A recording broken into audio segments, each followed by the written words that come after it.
Hey, it's Tucker Carlson. You often hear people say the news is full of lies, but most of the time that's not exactly right. Much of what you see on television or read the New York Times is in fact true in the literal sense. It could pass one of the media's own fact checks. Lawyers would be willing to sign off on it. In fact, they may have. But that doesn't make it true. It's not true. At the most basic level, the news you consume is a lie of the stealthiest and most insidious kind.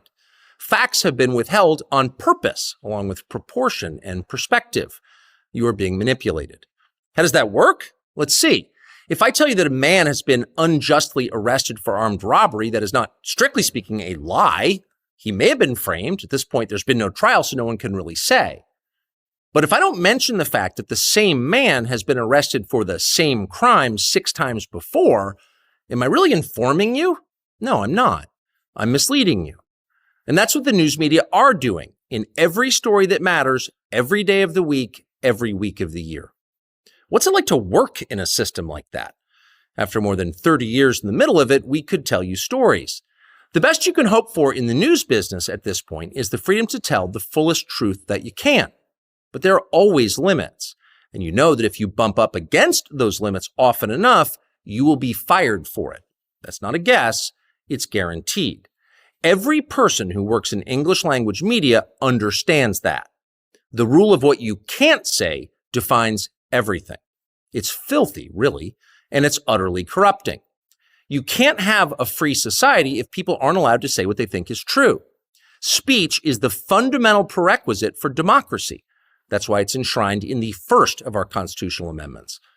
Amazingly, as of tonight, there aren't many platforms left that allow free speech. The last big one remaining in the world, the only one, is Twitter, where we are now. Twitter has long served as the place where our national conversation incubates and develops. Twitter is not a partisan site. Everybody's allowed here, and we think that's a good thing. And yet, for the most part, the news that you see analyzed on Twitter comes from media organizations that are themselves thinly disguised propaganda outlets. You see it on cable news, you talk about it on Twitter. The result may feel like a debate, but actually the gatekeepers are still in charge. We think that's a bad system. We know exactly how it works, and we're sick of it. Starting soon, we'll be bringing a new version of the show we've been doing for the last 6.5 years to Twitter.